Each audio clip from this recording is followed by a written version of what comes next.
Today on the ATL Fan Podcast, we are talking all about college football because you know it's that time of year.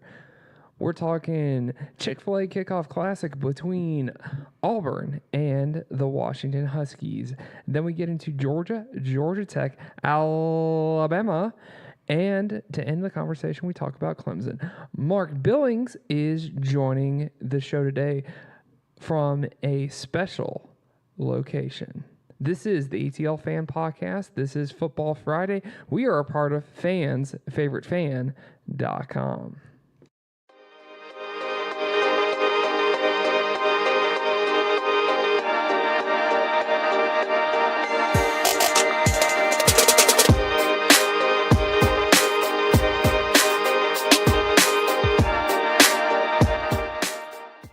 Today we're doing a special recording. We are on site here in downtown Atlanta, and Fans Favorite Fan, the ATL Fan Podcast, needed a little help. So we relied on a brand that Fans Favorite Fan is starting to get very familiar with. We are not at a Spaces as usual. Instead, we are at Spaces' sister brand, Regis. Now, Regis is a upscale office experience, that same friendly staff that Spaces has, because Spaces is more for creative types like myself. But we needed to get out. We needed to get into the city because it's the first week of college football, and gosh darn it, downtown Atlanta is the epicenter for college football this time of year. You guys know that. So we are at Regis on 260 Peachtree, right in the heart of Peachtree, right across from the Hyatt Regency. And to tell you more about these breathtaking views of downtown Atlanta is Steve Choi. Thanks, Alex. I appreciate it. Absolutely. Regis is a sister brand of Spaces. We have over 45 locations combined with Regis's and Spaces in Atlanta alone. Over 9,000 locations globally from here to Tokyo. So the great news about what our network provides is you can definitely find an option, whether it be a Spaces or a Regis, anywhere in the country, anywhere in the world. So if you're a professional that travels, you definitely want to come and take a look. But yes, here at the 260 Peachtree is one of my favorite locations. Look at these views. It's stunning, right? Right now, we're talking about college football, and we're looking right at the College Football Hall of Fame and Mercedes-Benz Stadium. Isn't it awesome? So if any of you want to come on in, let us know that Alex sent you. We will offer you a 7-day free test drive to even come out to use a Regis location so you can see if it's a better fit for you, or come on by to Spaces. That's anywhere in Atlanta, but come by and see me at Spaces Midtown East at 715 Peachtree, right up the road. And again, let us know that Alex sent you, and we'll set you up. Yeah, these views are breathtaking. I wish anyone who's the biggest fan of the city of Atlanta and downtown Atlanta, I wish you could see what I'm seeing right now, because wow. And dang, we're up high on the 22nd floor. But I'm going to put the link to Regis in the show description, so check out their website if you're in need of new office space. Hello, friends. It is finally happening. We're not just talking football for the heck of it, just to get through the off season. We finally have games tomorrow. Tomorrow is game day, baby. ESPN game day, or whatever you get through to see game day stuff. More power to you. Hopefully, you're listening to this podcast on the way to the game. But if not, that's cool. If you listen to us on Football Friday, well, I'm glad you're joining us today, because we have a fun podcast to get into. We have Mark Billings, a former Cincinnati Bearcat,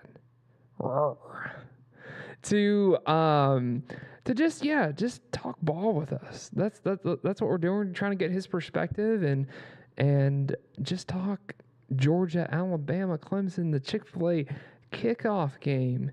We even got some Georgia Tech talk. I haven't really talked about Georgia Tech during the offseason, but if you're a Georgia Tech fan, you want to stay tuned, because we got some good stuff for you. Man, I can't believe tomorrow it's actually going to happen. It felt like we started football Friday and we were just talking. I mean, and I talked all last year about football stuff. That was the main focus of this podcast, but it's Christmas. It's Christmas Eve. That's the only way I can truly describe it, because everyone is 0-0 right now. Everyone's 0-0. They're in college football. We're talking. Everyone's 0-0. There's no preseason games with college football. Everyone is 0-0. I can't emphasize that enough. So for college football fans, right now it's Christmas Eve, and we're about to get into Christmas. We're about to open up our presents. Some presents, you're going to feel really good about them throughout the year. Some presents, hey, you're just not. But the excitement is that it's like everyone is even.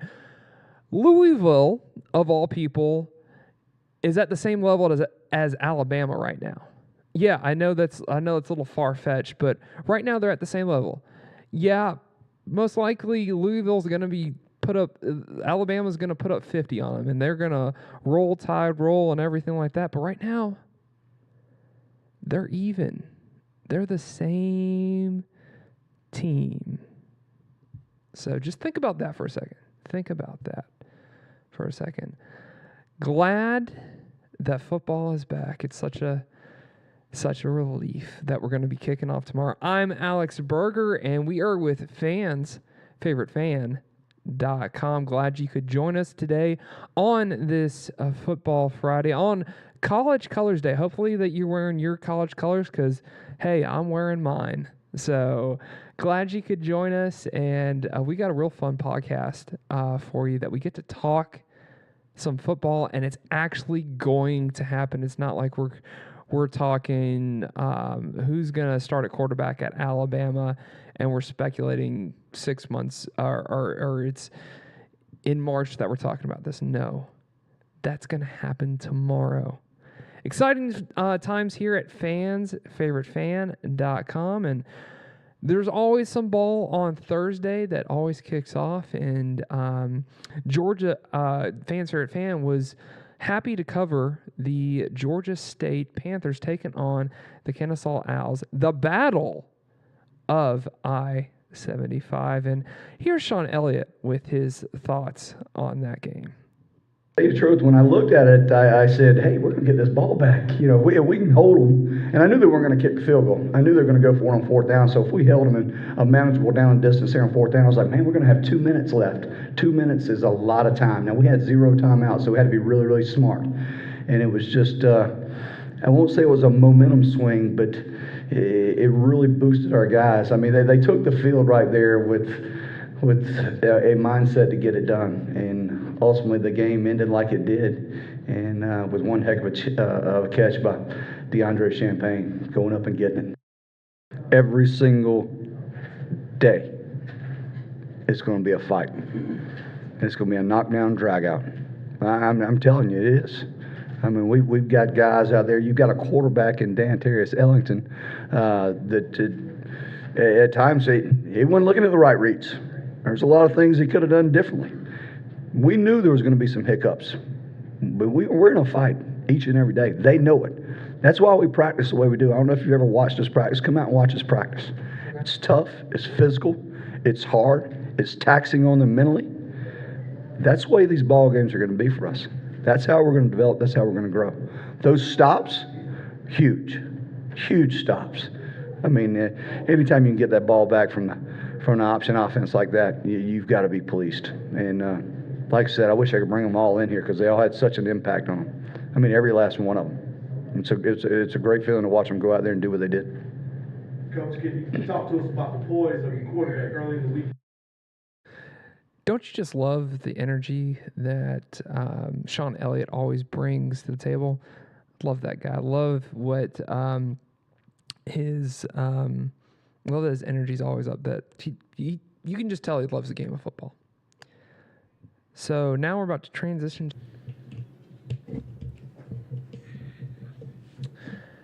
Now it's finally going to happen. we've talked a lot about this year about Football Friday, Jalen Hurts versus Tua, who will start at Alabama, and we've had a lot of discussion about Justin Fields, a lot of quarterback discussion, and we've had some defense discussions that we've talked about, but now it's finally coming full circle this weekend. And Football Friday is not going to be any more about just speculating about what's going to happen 6 months from now, 6 or 3 weeks from now, but more so what's going to happen this next Saturday, this next Sunday. And this is a very exciting time here at fansfavoritefan.com and for a lot of media outlets, because this is essentially the Christmas Eve right now of college football. We appreciate you joining us today. If you're listening to us going to a game, or joining us here on Football Friday, getting ready for the college football season. Today is College Colors Day, so hopefully you're wearing your College Colors Day, and this is going to be a heavy discussion on college football. I know the Falcons just recently wrapped up their preseason run, but we're not going to talk about that today because we're actually recording this on a Thursday, FYI. So you're going to know more about that Falcons game than we will right now. But I'm Alex Berger, and along joining me is Mark Billings, a former Cincinnati Bearcat. And Mark, are you excited about college football starting, getting back to it? Oh yeah. Can't wait for it to get started this weekend. It's been a long time coming. Like I said, a lot of talk, a lot of build up. So it's time to put all the practice down and get to actual games. Mm-hmm. Now, what was it like for you being a college football player that, because you had camp, mm-hmm. and you had that kind of like 2 weeks of where you're preparing for your next opponent, mm-hmm. but what was that like when you got to game week? Game week, I mean, it really, I guess, depends on where you're at in your, years of college. If you're, a senior, you're looking at it one way. If you're a junior, you're looking at it like the future is still, right here. I've got a couple years, but going into my senior year, my thought process was, this is quite possibly my first week of a college football season, or actually is the first week of a college football season. So I want to come out and show everything that I've worked on all these years, all the practice that I put in, all the tape that we watched, and that's your goal, that you show what you've done, that it shows and displays on the field. Right. Also, too, guys, just to let you know that we got a fantastic view here with, I know we do advertising for Spaces Midtown, but one of their other companies is Regis Office Work. So they have just provided a great view of Mercedes-Benz Stadium. So we were actually in downtown Atlanta, where all the action is going on right now, and it's the first week of Dragon Con, but the first day of Dragon Con, I should say, not week, but there's a lot of activity going on. We got a good view of Mercedes-Benz Stadium from inside the office that we're recording in right now, because we wanted to be on site here at the ATL Fan Podcast. And we're just in beautiful downtown Atlanta. Can see the College Football Hall of Fame. You can't beat this view, Mark. No, it's a great view. Most people don't get a chance to kind of see the city and see the skyline from this aspect of working in downtown Atlanta. So definitely worth the money. Clients here love it. They love the views, and they love to be right here in the heart of downtown. It's actually pretty funny on this weekend. A lot of people don't really realize it's kind of like you have the Dragon Con people with their costumes and just all around the downtown area pretty much. Yeah. And then it's kind of the same. You have the college football people. So it's two different worlds colliding at the same time. It's really a spectacle to see. It is definitely not like anywhere else where you can get the mix of your Dragon Con costumes and the people that come from across the country to see that. Plus, you've got all your people coming in for the first college football game. I'm sure you've got a lot of people traveling from Washington State to those people coming in from Auburn, and then just the local people that just want to be in the midst of it all. So it's a very unique atmosphere. Yeah, I could see some of these Auburn people like, what the heck's going on Yeah, here? yeah, I didn't sign up for this. Like, is this what happens downtown Atlanta every weekend? Right. Oh, this is why I don't come here. Exactly. So, but yeah, let's just get right into it with Washington and Auburn. I just want to know from a perspective from you, Mark, because right now Auburn is pretty stacked on their defensive line. And what is it like to have a defensive line that you know that you have a lot of depth at? Well, I mean, it gives you confidence. I mean, especially as a starter, you have confidence that you can go in the game and that you can give 110% every down and come off the field and know it doesn't have any drop-offs. That's a huge motivator, and it allows you, like you said, to really play hard and not have to worry about trying to conserve energy to kind of be out there the rest of the plays and let me stretch out my energy for the whole game. Just go out there and give 110%. We've got another guy right behind you that can come in. It's going to give the same type of effort. It's not going to be much of a drop off, and we'll still get the job done at the end of the day. So that boosts your confidence tremendously. And obviously Auburn likes to run the ball, and but they do have a great quarterback in Jarrett Stidham. Does it also give you confidence that you have a seasoned quarterback instead of a guy that's a freshman? Yeah, I mean, I'm assuming that you would want to have confidence either way, whoever you put out there to start, but it definitely gives you a lot more confidence when you've got a guy that seasoned, kind of been here, done that type situation. It's going to, from a defensive standpoint, you're hoping that you're going to get a whole lot more offensive plays in, so you don't have to go out there as much, so it kind of shortens the game for you. So once again, you can get that maximum effort, but it definitely helps the team from a standpoint of just knowing that the guy that's the leader of your team has kind of been through some things, and it's not too much that you're going to see that you've never seen before. Right. Now, on the other side of the ball, with Washington, they play with a defense that has a strong secondary. They're not really big up front, but they have a secondary that can get interceptions. What is it like playing in that type of defense that your strongest area is your secondary, but you can get off a good pass rush?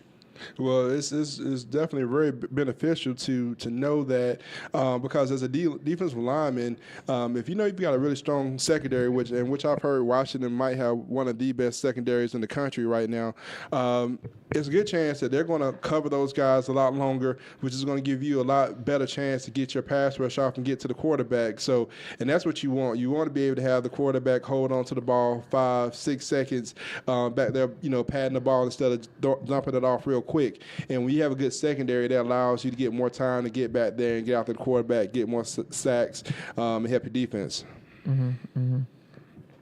Now, this is a game that's really known for getting a lot of headlines in the national media with the Chick-fil-A kickoff game. And now it seems like in college football, it's that beginning of the season bowl game that a lot of teams sign up for, because you have Alabama doing one that I think this is their first time doing it in Orlando, that are in these like neutral site type of games. You have the game in Dallas with LSU and Miami. Now, I know they didn't have this in college football when you were playing, not to say your age or anything like that. Not to say it's been forever. Right. But just as a player, like, do you get excited about playing in these type of games? Do you think players really enjoy this type of, because like they travel here a couple days before the actual game starts, so you do have that kind of like bowl type of atmosphere, even though it's not like you're at a bowl site for a week. Yeah. I mean, I think players definitely get up for it because this is a great way to set the tone for your season. I think everyone is looking at this game as being a defining game for both of these teams, that you can kind of look back when you look back in December and say, okay, the game back in September, that's the reason why these guys are at this point getting ready to go to the playoffs or what have you, or this is why this team is ranked at this position because of that first game. And you definitely get up for it. Like you said, it has a playoff or a bowl game type of feel because you're coming into the city, you get a chance to kind of get set up and get acclimated versus coming in the night before like you typically would do. So it's a bigger game, and it really shows you, it lets your team kind of feel where we at right now. And you go out and win a game like this, you kind of sets you up for the rest of the season. We've already been tested early, so we kind of know what that looks like, and we can keep going after it week after week after week. Mm-hmm. Yeah, David Pollock mentioned that he has a strong opinion that this game is going to determine for either Washington or Auburn which team is going to be in the playoff and which team is going to be home. I think it's a long season. Yeah. And yeah, I get that it's like, especially with ESPN, you're trying to get viewers, and a lot of people aren't really too hype about this particular game because it's not as great of a matchup as like last year when you had Alabama FSU. Yeah. That was like, it was number 1, number 2 type of thing, and we were like, oh, this might be the preview for the national championship. Right. But I feel like this matchup is a little bit softer than we're used to for this type of atmosphere, and I feel like ESPN's just kind of hyping this up a little bit too much. Well, I mean, I think they're trying to, of course, like you said, get viewers. I'm sure they've kind of, had some conversations about what we need to say to kind of get some viewers and watch the game. But I think the game is going to be an excellent game. We don't hear a lot as far as down here in the South about Washington. So, Right. We don't, most of us don't stay up late nights to see Washington play on the West Coast. So it really gets you a chance to see that team and that style of play out there and see how that's going to go up against the SEC, because that's always the conversation every year. Like, my conference is better than your conference. We play differently out here, but we can compete with you guys. Here it is. This is opportunity to see it. So I think that there are going to be a lot of people watching it just in general, and I think they may actually be quite surprised with the outcome. Well, right now on StubHub, the tickets do range from cheap seats in Mercedes-Benz Stadium is like $40, and to get on the lower deck, it's between $116 to like $70. So. Wow. That's not bad. Yeah, exactly. It's cheaper than the Falcons game. Right. I mean, if I didn't have plans, because I'm actually going out to Phoenix, Arizona, I would consider going to this game, especially my alternative plans, if I wasn't going to Phoenix, I was going to go to the Georgia game, but still Chick-fil-A, hey, it's a good venue to see a game, especially Mercedes-Benz Stadium. Oh my gosh, it's just spectacular. I always get excited about the Chick-fil-A kickoff game. Yeah, it's a great game every year. I mean, like I said, I think they do a good job of putting ranked teams together in a matchup that I think people should watch. Like I said, this year they kind of went a little bit different with putting a team like Washington and Auburn together. But I think there's a lot of people, like I said, you've got both coasts want to watch this game now. You got you got your Southeastern Conference people that want to watch it. You've got your West Coast people who want to watch it, and then everyone else is going to watch it just to see is there going to be an upset? Because I think right now it's 50-50. Right. That Auburn, I think they may have the edge a little bit, but I think people are going to be watching, trying to see if there's going to be an upset by Washington, which I don't even really consider it being much of an upset. So it's going to be a good game. Right. That is right. And it's always a fun time at Mercedes-Benz Stadium. Well, we just kind of had to step away for a little break, folks, because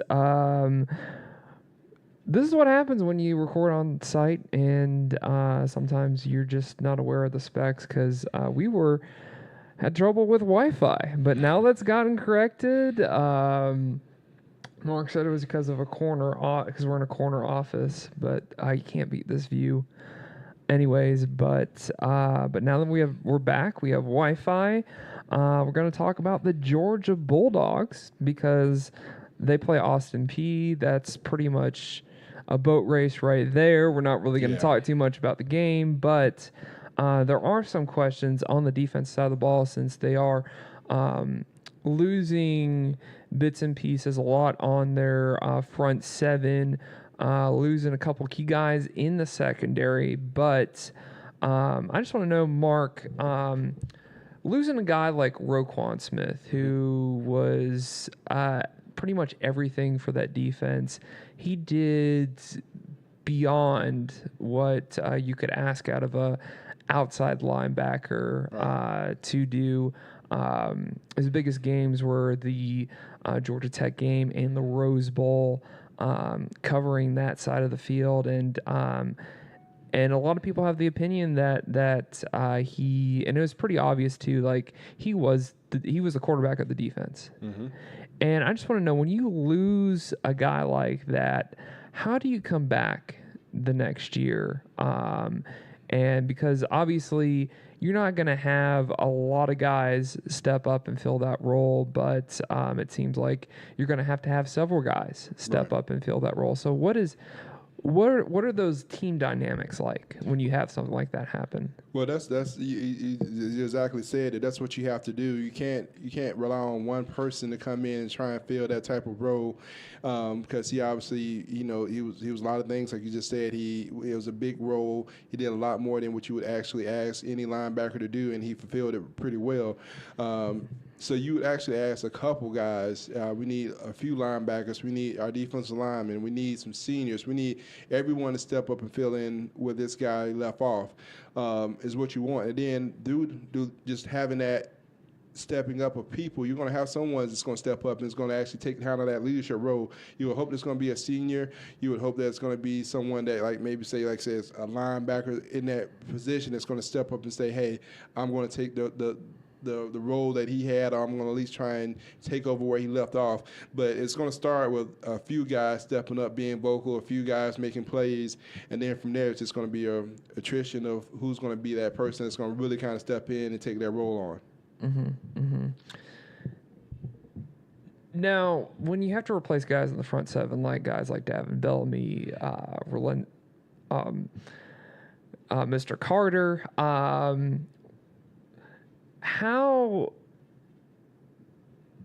what is it like for new guys to be playing in those type of roles that have got playing time last year, mm-hmm. but they got playing time last year that are now going to be the main guy at that position group?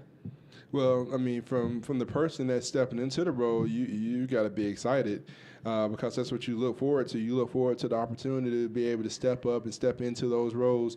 And, it's a situation where they say pressure busts pipes. Well, pressure also makes diamonds as well. So it's a situation where either you're going to sink or swim. You would hope that if you got playing time last year as a backup, you've got an opportunity to play in a lot of big games, playoff games.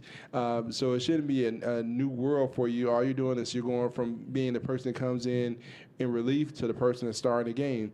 And that's how you have to look at it. My responsibilities and such hasn't changed. The only thing that's changed is when I'm going in the game. I'm going in as a starter versus I was going in maybe as a backup, as a relief. Now I'm getting more playing time. So now I need to just make sure I understand what my role is and how I'm going to be effective. Other than that, nothing changes. Your mind state is I want to come in here and make plays and help my team win. Mm-hmm, mm-hmm. Now, a guy like Natrez Patrick, who's probably going to fill a lot of what Roquan Smith left out. Granted, he's a different type of linebacker. Right. But he's had some off-field issues recently. And as a player, how do you come back from something like that? And what's one way that you can help kind of rehab your image? Well, it really starts on the field. It starts by being accountable, stepping up and, basically taking responsibility for what you've done and making the mindset and the change that I'm going to be different, and it's going to start on the field, and it's going to start by being a different person outside, off the field as well. I need to make sure that I'm not hanging with the same type of crowds. I need to make sure I'm not in the same type of venues that I might have been before. Because my job ultimately is to be a student athlete. Everything else is going to take care of itself. If you go out and you do what you're supposed to do on the field, first of all, a lot of people are going to forget about the bad things that's happened. Then secondly, as just a person, if you go out and do what you're supposed to do academically, then people forget about those things too. So you put together the football field plus academics, all those things go away. Time heals everything. But the biggest part of being a student athlete at a big university is doing what you came to do, and that's, to play football. You get out on the football field, like I say, you really put in the work, you do what you're supposed to do, make some plays, keep your head down, don't go and don't be in a place that you're not supposed to be at, stay in your books. Like I say, time will heal everything else. There you go. Now with Georgia talking strategy on defensive side of the ball, since their strength this year is going to be in their linebacking core, and they got a lot of hybrid linebackers like Natrez Patrick. Walter Grant is another one of those guys. And are we going to see a lot of exotic blitzes coming from Georgia, since you don't really have the defensive ends or the outside linebackers that are going to get to the quarterback like Lorenzo Carter was last year? Well, I think that you've got to give your guys opportunity first. So first game, Austin Peay, you're going to give your guys opportunity to see what we can do. So we're going to put you out there in those same positions like Mr. Carter would do. Lorenzo Carter would be out there. And you're going to see, okay, are they going to be able to get after it like we traditionally would? And then from that point, you kind of develop a strategy. Okay, maybe that isn't working. We're not the same defense we were last year, or maybe it is working. We've got some guys that are doing the same things we were doing last year. Let's continue to keep on doing what we've been doing. It really kind of comes after the game, seeing how things played out, were people in position to make plays, did they make the plays? If not, then we're going to have to use some different strategy. Let's, bring some more linebackers from different positions. Let's bring some different, exotic blitzes and such like you were talking about. I don't think you ever want to get away from the core of what you want to do as a defense. You would rather have your players step up and make the plays that they should make if you're putting them in position. So I don't know. I think that's kind of answering the question, and that it's kind of a wait and see type situation. Once we see how they look against Austin Peay, which obviously is not going to be top quality, but you'll still see where people in positions to make plays. Did they make plays when they're in those positions? If not, okay, let's go back and tweak and see how else we have to get after the quarterback. So pretty much Austin Peay is going to be an experiment time for Mel Tucker outside of doing a basic game planning of how we're going to defend their offense, because obviously Austin Peay is a type of team that wants to throw it all over the field. What was it like playing like a team like that liked to throw every down? Well, I mean, we used to say it's time to get your track shoes ready. You get your track shoes ready and you get after it. Those weeks, you're not doing a whole lot of inside run drills and such, which, as a D lineman, you probably hate doing inside run drills over and over and over again. So now we get a chance to get out here and get finesse work done, one-on-one pass rush work done. So you just say hey, just keep us hydrated. I'm ready to go. Get my track shoes ready. It's just going to be a track meet, trying to meet at the quarterback. So you love it. The more opportunities you have to get out there and make sacks, the more opportunities you have to go out there and make big plays. You love it as a D lineman, so you're not just sitting there trying to hold up the offensive lineman for the linebacker to scrape and get a tackle. You actually got an opportunity to make some plays out there. Now, let's just touch on this briefly, because obviously this is one of the big storylines. I know this isn't your side of the ball, but just from a player standpoint, what is it like knowing that Georgia right now has just a trio of running backs, even though they're young, and the only one people really know about is Mr. Swift back there, but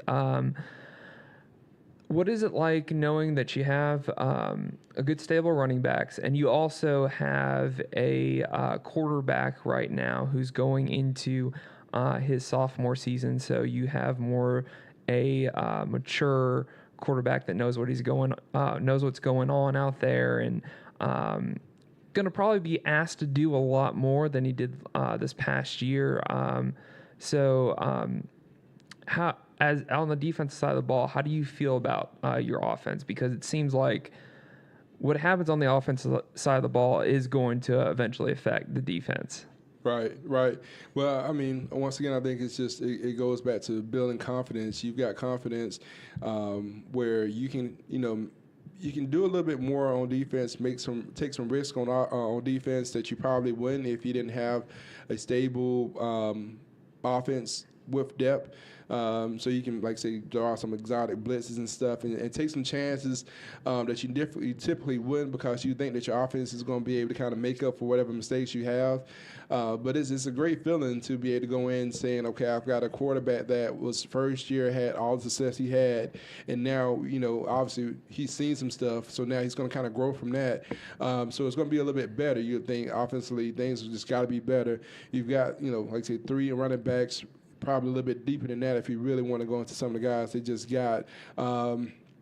So if one person goes down, once again, you've got someone that can step up that's had game time. So you've got a lot of confidence there in your offense, and really just saying, okay, if we get the ball back to our offense, we're going to score. So that, as a defensive lineman, as a defensive person in general, all you're thinking about is let me get the ball back to my offense, because they're going to put up numbers. Again, guys,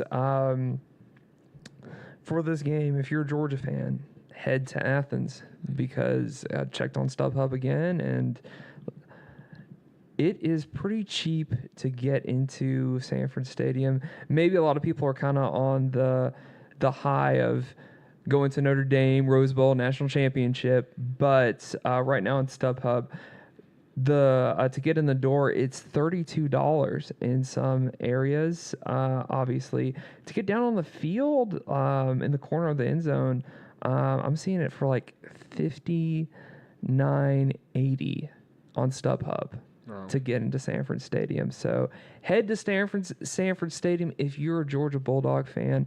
But just kind of switching gears, and let's throw it back here to Atlanta, and we can see their campus. From where we're sitting right now, I could see the edge of Bobby Dodd Stadium, and Georgia Tech right now, on the defensive side of the ball, had a big change. They said goodbye to Ted Roof, and hello to Nate Woody from Appalachian State. And usually Appalachian State nowadays is that type of program where you get a lot of good coaches, like Sean Elliott down in Georgia State, came from App State. And this is going to be Paul Johnson's 6th defensive coordinator that he's had in 10 years. And guys, I mean, the defense has been up and down in the Paul Johnson era at Georgia Tech. So what is it like having a new defensive coordinator that you want to try to just try to have more energy, have more buzz about your program? And it seems like, because the head coach has been there for a long time, but you need some more excitement, and it seems like that they're going the defensive coordinator route to get more excitement into the program. We saw Georgia do this with the Mark Richt era and stuff, and we've seen this pattern before. It's kind of like you hire a new defensive coordinator, or you hire a new coordinator to bring some excitement to your program, so that way you don't get fired. Yeah, it's one of those things. You've got to make some changes. It's kind of like when you're in a company, you've got your CFO, you got your COO, all these different people that, as the head person there, you've got to make some type of changes. Or unless you're gonna keep getting the same results, right. So it's like you don't want to do that. So you got to go out and get somebody that like I said, has some success at Appalachian State. And I think he's brought some buzz. You know, I think that I actually went to a Georgia Tech game last year, Georgia Tech versus Virginia Tech, which was a great game. Oh, that was a really good game. Yeah, I just happened to go to the game. It was great tickets, great price. So I went down, and I think Georgia Tech has always been a team they're kind of right there, and you're like, okay, what's it going to take to get them over the hump? This might be that key piece to get them over the hump. You know, it's because of the offense, you're always kind of. You're not really sure where you're going to be left as a defense coming out. Sometimes you're going to be left with a short field. Sometimes you're going to be left with good field position. You just never really know what the type of offense they run. So you always got to be kind of ready. And I think, you know, with this move, it's going to spark some interest. Like I said, I think they got a couple good guys that are ready to play and make some differences out there. But we should wait and see. Now, do you, as a player, when you've gotten new coaches, is there some excitement there, or is it kind of just, oh, here we go, we got a new guy. Am I going to keep my job? Man, it's a little bit of both. There's some excitement there, depending on if that defensive coach that left was good. It could be kind of a downer, to be honest with you. And if we're not replacing it with somebody who's at that caliber or higher, it can really be a little bit of a downer.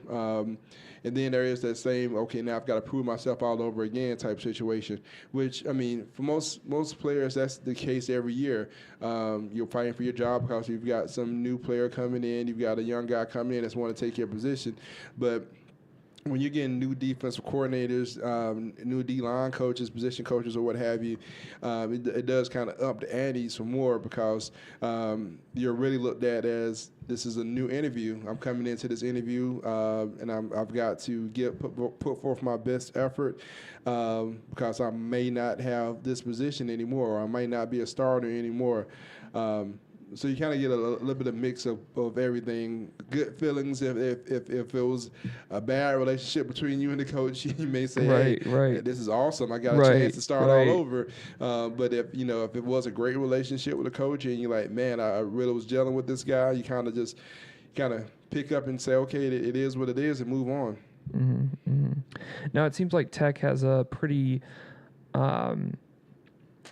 balanced all over the board of where the guys that they're going to start on defense, that they got some seniors, juniors, even some freshmen in there. How much of having guys that have been in the program for a long time, how much does that help at all, or is it more of a talent thing of the guys that you put on the field? Well, it's a mix, like you said. Having that type of mix is always good because you've got some guys that you would hope from a talent standpoint we're getting better talent in, some freshmen and such that can kind of come in and help us right away. But at the same time, you've got to have some type of senior leadership or upperclassman leadership that can say, okay, speak to the fact that I've been in this game before, I've played here, I've played there, this is what you're going to see, so that way you're not going into the game blind. So you got to have a mix. You got to have a mix of, obviously you want to have great talent, but talent can only get you so far. You got to have leadership as well. So both those things, but having that flexibility and having the number of, people like, say, senior, junior, some freshmen, there's nothing wrong with that. I mean, obviously I think the best situation would be you have all seniors coming back. But when you can't, sometimes having a freshman isn't bad because they don't know any better. So all they know is go out there and play. So that can work as well. Right. Now talking about Alabama, and we're not going to talk about the quarterback situation going on right now because Nick Saban's he's not gonna let us know till Saturday, and I think we all know. Well, yeah. But what was it like being in a defense that was just stacked, or having to play against a defense that's just stacked? Because Alabama always is stacked on the defensive side of the ball. Yeah, I was going to say, I mean, that's pretty much year after year. When you're preparing for the game, I'm sure from an offensive line standpoint, you just say, okay, this is what it is. They're gonna put out some 5-star players. They've got some guys that have highly ranked and all that stuff. But at the end of the day, it's mano y mano. You got to go out there and get your job done. They're gonna try and get their job done. So it's like whose will is gonna win at the end of the day. Put all the numbers to the side. As far as the hype and everything like that. This is Alabama. Okay, it is Alabama, but at the end of the day, you got to go out there and win your battle, and that's what happens. That's the Saturday, Sunday football in general is about battles. Everyone going out there trying to win their battles, and if you win your battle, then the next person win theirs next to you. You can probably have a good success, but it obviously helps when you have the talent that they put out every year that you never really. Or you just, I guess you say you don't replace, you just reload. So it speaks to, the recruiting that Nick Saban and those guys do. But, you just kind of, from, like I said, the other side of the ball, you kind of come out there and do what you got to do. You can't be intimidated. They're going to come out and do what they've got to do, and you kind of let everything kind of lay where it is. Mm-hmm, mm-hmm.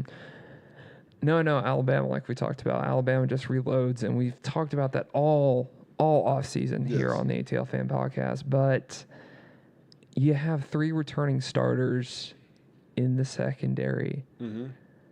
What is that like? That that it's like, yeah, you've like what we talked about with Georgia. They've had guys that have played, mm-hmm. but it's like now you have a weak area of your team. Yeah. So I know that it's like also too that, yeah, a lot of people are going to be throwing on Alabama this year, but at the same time, can your quarterback stay in the pocket with their defensive line? Right. Yeah, it's a great feeling to have as far as a defensive lineman or just to be on defense. You've got 3 guys that have, obviously played a lot of football. They're coming back and they're starting. So, any shortcomings or any of the guys that are on defensive line that haven't played as much, you're confident that the backside is going to be held up. I just need to do what I need to do and win my battle up front. And that's typically what happens, at Alabama. You got, like I say, one part of your defense is maybe a little bit weaker, a little bit not as, I guess, I don't know. They don't have as much playing time as the other part. The other part steps up, and everyone eventually by the mid-season, everyone looks like they're all seniors and they've been playing together forever. Mm-hmm, mm-hmm. Now, how do you feel about bulletin board material? I know the media jumps on this a lot. Yeah. And recently you had, because Alabama, again, they're doing one of these beginning of the year bowl games down in Orlando, and now Orlando wants to get into the action of hosting a neutral site game. But yeah, what is it like? I mean, do you guys feed off that in the locker room when someone like the wide receiver at Louisville talked about, hey, I can get open against these corners? No, I mean, I think it's like you said. I think it's more or less the hype from the media that gets in behind that because it's a story, something that they can run with. I don't think you ever really need anything of that type of, that type of, motivation to get up for a game. You get up for a game because this is the game you need to play and you want to beat your opponent. So it wouldn't matter if he said that I plan on going out catching 10 catches and 3 touchdowns on these guys. Okay, well, come out here and prove it. If you need that type of motivation to get you up and ready to play on Saturday, then you probably shouldn't be playing. Right. No. I think that's just one of those things. The media, they capture that, they get it, and they run with it. And then you got guys that have to, now I've got to answer to this, now I've got to talk about this. The coaches are talking about it. They wouldn't ever come back and talk about that in a one-on-one meeting. They're just gonna say, like, just don't do it because we don't need any distractions. But otherwise, you don't need that to get up and ready to play. I'm sure all their defensive backs for Alabama were already hyped up, ready to play. That's not going to determine whether or not they go out and they try and, I don't know, maybe if one of those guys get a chance to see the guy come across the middle, maybe they hit him a little bit harder than they would have. But No, I don't think it's going to add any motivation to those guys. I'm sure they're already motivated to try and go out and beat the mess out of Louisville. Well, let me ask you this, because I can get it from this kid's perspective that being at like practice, that you're going against your scout team. And wow, I'm getting open against the scout team. Yeah. And I'm assuming like going against Alabama, you have to like go in with a lot of good vibes, especially that both teams have 0 wins and 0 losses. Right. So you're on the same page. I know coaches are probably talking psychologically, hey, we're just as good as they are. Of course. You guys are the same guys that they have over there. And so you got a lot of confidence going. I'm assuming the coaches want to build them up and think that they're invincible and can take on the world. So I could see it's like you've had a couple of good practices and you're like, dang, I could get open against them. Yeah. Could you see where that comes from too? Well, I mean, I would be mad if my wide receiver didn't think he could get open against him. Like, okay, why did we recruit you? Where are you? Right. So it's one of those things. I mean, you put a mic in front of a guy and you ask him a question. Do you think you can get open on Alabama? Yeah, I can get open on Alabama. I mean, do you think he's supposed to say no? I don't know. Those guys got 3 returning starters back there in that secondary. Like, no, you need to be confident and say, yeah, I think I can get open. And I don't know how the question was set up or staged to him. Did he just come out and they put a mic in front of him and say, you know what, I think I'll get over in front of Alabama? Or was it really set up to say either yes or no? And if it was set up for him to say either yes or no, then I would want my wide receiver to say yes, 10 out of 10 times, because I want him to have confidence. And maybe he could have phrased it a different way. He could have returned it back like, I think that I prepared well for this game, and, the whole politically correct answer. But no, I mean, if he's confident that he can get open, he's confident that he can make plays out there, all right, let's do it. Go out there and show it. So now he just needs to, if you say those type of things, you need to be able to kind of back them up. So I like guys that go out and put pressure on themselves, but then also the guys that put pressure on themselves, but then deliver from that pressure that they've created for themselves. So if anybody should be affected, it's hopefully he's affected to make sure that he goes out and backs up what he says. Good stuff. I hate the fact that it's like, as media people, and I know where this comes from, you're trying to get a good soundbite. You're trying to have a person actually speak their mind. Right. And then when they speak their mind, they're like, whoa. Gotcha. Yeah, gotcha. Like, yeah. You're like, it's such a double-edged sword that these media people play. Yeah.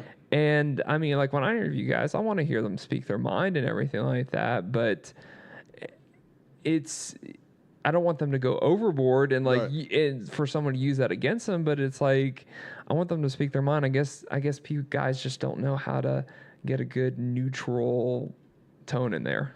Well, I think that once again, I think it's training, media training sometimes. Right. They want to get that out of the player. Right. They want to get that sound bite. They want to get that information so they can put that as, Sports Center top.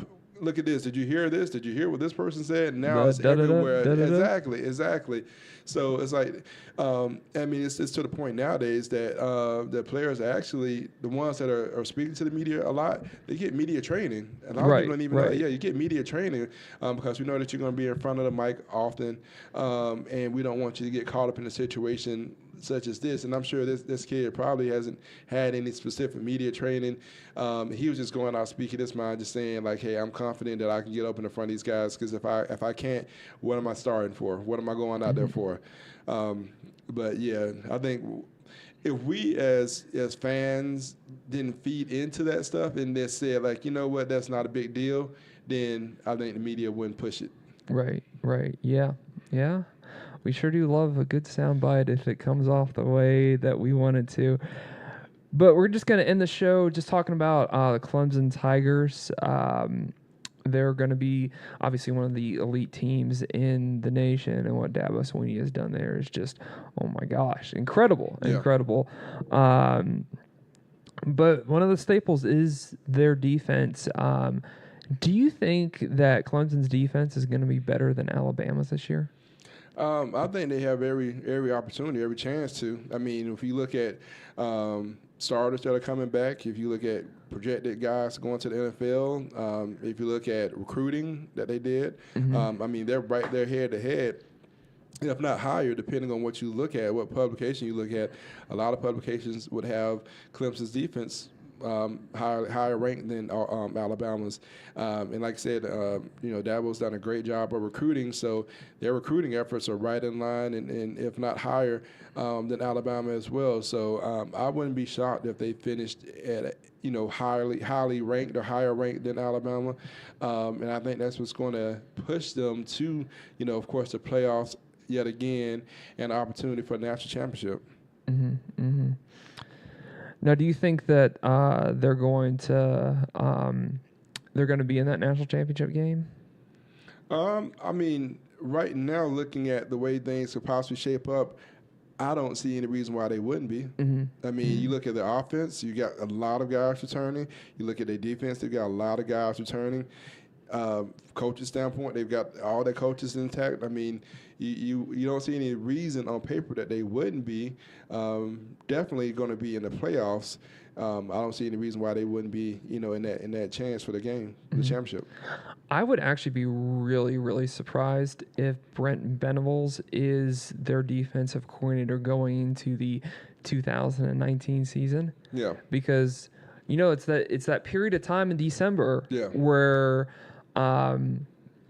there's a lot of firings going on, and he has to be at the top of his list, especially if you're going to be one of these marquee programs that right now are kind of on the bubble. And obviously we're going to see how this all plays out, but Brett Venables is he has to be your guy if you want to rebuild a program. Yeah, I mean, I'm sure he's been top of the list for a couple programs the last couple years. So you kind of think, okay, what's been keeping him here at Clemson? Right. I think he likes the job. I don't know, everyone doesn't want to be a head coach. Everyone doesn't want that opportunity, and I think that he knows that he's a great defensive coach, and maybe he's fine with staying there, at Clemson, and I'm sure that they're fine with keeping him there, and I'm sure that they'll pay him accordingly to keep him there. So, but those things being said, I mean, if he doesn't really want the opportunity, doesn't want to step into that head coaching role, doesn't want that pressure, then I can see him still, staying there. I'm sure he will take any offers just to kind of look and see what's out there, but if it's not the right opportunity, I wouldn't leave Clemson. Now, with their schedule, the way it lines up, they play Texas A&M. That's their big non-conference game, and that's going to help propel them into the playoffs if everything goes according to plan. But with Clemson's schedule, what is it like just being on a team that you play a couple of tough games, but then the rest of your schedule is pretty manageable? Because, you play teams like Syracuse, Boston College, Duke, Georgia Southern. I know Georgia Southern can be a good some team. Trap games. Yeah, but there's some trap games, but it's they do play NC State. That'll be an interesting game. Yeah. But you play teams like Wake Forest, teams you should beat. Right. And but what is it like having a schedule like that, and then going into a playoff run? It's actually a little bit difficult because it's more difficult than you think because, like I say, just those teams you named, there's so many trap games in there, and it's the job of the head coach and it's the job of your seniors to make sure that your guys don't get caught by the hype. And you look forward, you keep looking at the Texas A&M game versus looking at a Syracuse game, which, Syracuse had a couple upsets last year. So don't look past those guys, especially just trying to keep your head focused on the game that week. I think Dabo does a great job of that, and that's why his program has kind of had the success that it has. focus on the week that you've got. You can't get to the national championship without winning the week that you've got right now. And every week is just as important as the next week. But keeping your guys in that mind state, especially, you know, from guys that have been there, that have went to a national championship, that went to the playoffs, you know, making sure they understand every week is another battle. Don't let this week be the week that we take our minds off of the game at hand and we lose, and now we've got to fight to get back in it. So that's the difficulties of it. But getting through it, I think these guys, a lot of the guys they have on their team, as they've seen it, they've done it. They've got a lot of experience. So I think that helps because you won't get trapped, I don't think, because you've kind of seen what those games look like, and you've almost got, you know, beaten a couple times last year by those trap games. So you don't fall prey to that again this year. Mm-hmm, mm-hmm. Well, Mark, you excited about the first week? Yeah. Do you plan on watching a lot of football this weekend? Yeah. I plan on watching tons of football. Hopefully, my wife will take the kids out somewhere and I can just, get some chips and a drink and get the TV on. And just sit back and watch. Sit back and see what happens. Even though it's like this isn't really like a strong week for the first week in college football, you have a lot of marquee teams, Georgia, Clemson, just playing teams that they should boat race. But still, you're kind of curious of like, what do they look like for the first quarter? Yeah. I mean, you get the opportunity to really look at these guys, like say, for those teams that are replacing a lot of NFL guys, what are these guys that they look like they're replacing them? Right. You're going from, being the backup to a starter. Are these guys stepping up? It's going to be an exciting time. The first game tells you a lot about how the rest of the season is going to go. Mm-hmm. Mm-hmm. Now, between because we put a poll out on Fans Favorite Fan on Twitter, between LSU and Miami and Michigan, Notre Dame, Washington, Auburn, and Notre Dame, Michigan. I think I might have repeated Notre Dame, Michigan, but oh well. Which one of those games are you looking forward to the most? I mean, I think from just my time in the Midwest, I might have to go towards the Notre Dame, Michigan side of it. Okay. Just because, I mean, that's a huge game. That's a huge game. Notre Dame, of course, they look at this game as being a tale of how their season is going to look. Michigan's looking at the game as we are really trying to take that next step into getting into that national championship contention. And this is a great way for us to kind of kick it off and see where we're at. So I think it's going to be huge. Mm-hmm. What a fantastic view up here. We're going to put some pictures out on Fans Favorite Fan social media. Thank you, Mark, for being here. Just going through the first week of college football. I can't believe it's here. It's a pleasure having you on, man. Hey, no problem, no worries at all. I appreciate the opportunity. Anytime I can get my thoughts out and get a chance to speak on college football, I'm always game for it. All right. Well, definitely going to have you back during the season, get your thoughts on what's going on. We can actually talk about live football instead of just speculation now. Right. We're actually looking at what's happened versus what we think is going to happen. Now, where can we reach you at social media if we have any questions about this conversation that we have with you today? Yeah, I mean, I'm on Facebook. I'm on Instagram. DeMarcus Billings. You actually will find me under DEMARCUS Billings BILLINGS. And LinkedIn, Mark Billings. If you got any business questions, Regis. Obviously, I work with Regis. So, anything of that nature, you can reach out to me. I'm always available. Love to talk about it. Yeah, he's one of the guys that helped me get into this office because not too many people get to see what the 22nd floor on the Cotton States building in downtown Atlanta looks like. So appreciate your support for the show and appreciate you.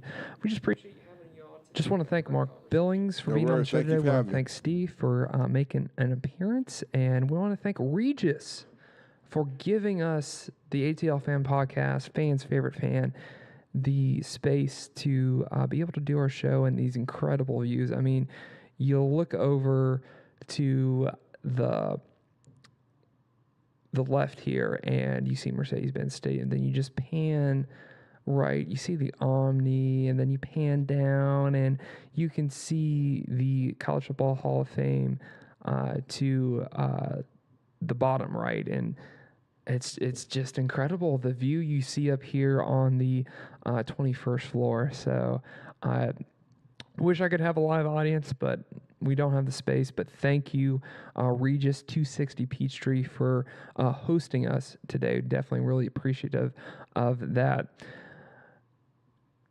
A couple days ago, we put a poll out on Twitter of the game that you're watching this weekend from the top 25 matchups, the first weekend in college football. And so far, the results have been Miami versus LSU at 53%. The next was Michigan versus Notre Dame at 27% of the vote. So that's where a lot of you guys stand. You're interested in that Miami LSU game. If you want to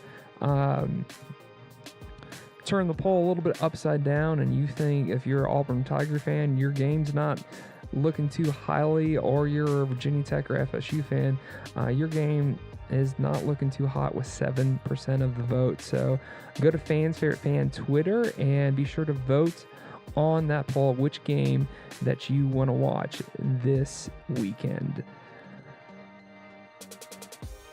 Again, we just need your guys' help because this is the ATL Fan Podcast, and we are all about the fans. So we're going to share this podcast through Fans Favorite Fans social media. So if you see it on Twitter or Facebook, be sure to hit that like button if you like what you heard today, you like the content that we put out there for you.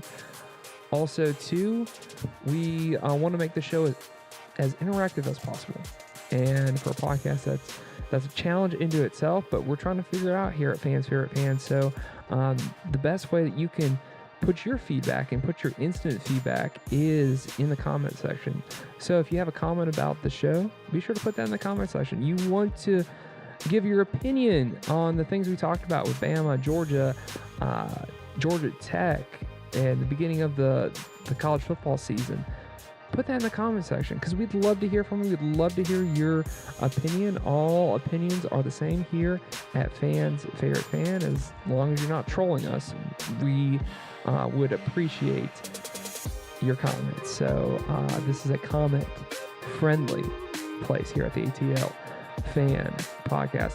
Hope you guys have a great weekend. Wherever you're going, be safe as always. But if you're going to that first college football game, or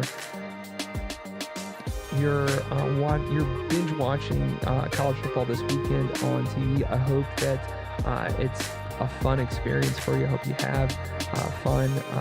And this is episode 79 is out. Got to go catch a flight to Phoenix is out. Have a great weekend, guys.